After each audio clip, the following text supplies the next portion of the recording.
Presentation మన సొసైటీకి మేము కొన్ని లక్షల మందికి చేశానండి స్క్రీనింగ్ ఇప్పటిదాకా, కానీ మాకు ఈ డాక్యుమెంటేషన్ లేదు. అసలు ఇది ఎలా వైరల్ అయిందంటే అంటే ఎవరు ఎలా చేయొచ్చు, ఎన్ని చాలా అద్భుతం.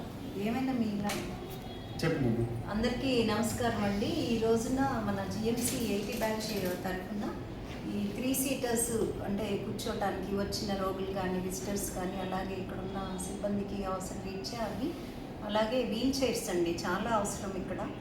మరి ఇక్కడకి వచ్చే పేషెంట్స్ది పెరగటమే కాకుండా దానికి అనుచరులకు కూడా చాలా అవసరం. అలాగే వీరు ఈ వికలాంగుల రీత్యా సదరన్ క్యాంప్స్ చేసినప్పుడు కూడా వారికి వీల్ చైర్స్ అవసరం అనే ఉద్దేశంతో మన బ్యాచ్ తరఫు నుంచి మనందరి కాంట్రిబ్యూషన్ తోటి ఈ రోజున ఇవన్నీ కూడా ఇక్కడ డొనేట్ చేయడం జరిగింది. నేను ఎప్పుడు అనుకుంటానండి, మనం చదువుకున్న తర్వాత మన చేసే సర్జికల్ ఫీల్డ్లో కానీ అలాగే ఎవరెవరి ఫీల్డ్లో వాళ్ళు నిష్ణాతులు అయ్యారు అని అంటే మనకి ప్రాక్టికల్స్ చేయడానికి ఒక ఆబ్జెక్ట్ ఆర్ సబ్జెక్ట్ కావాలి. అది ఒక వస్తువు రూపేణ రాలేదు, మనకి ఒక మనిషి రూపంలో వచ్చిందండి. మరి సిజేరియన్ మొట్టమొదటిలో మనందరి గైనకాలజిస్ట్కి తెలుసు మనం ఎంత తడబడతా చేశాము.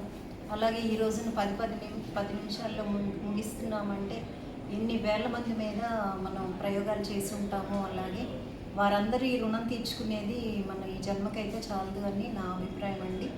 మరి అలాగే ఇందాక కూడా చెప్పాను, బేసిక్గా మనం ఇంజెక్షన్ రూమ్ నుంచి నాకు ఇప్పటికీ గుర్తే మన బ్యాచ్కి ఎగ్జామ్షన్ కూడా ఇచ్చారండి. ఫీజు ఏమీ లేకుండా చదివాము 80లో.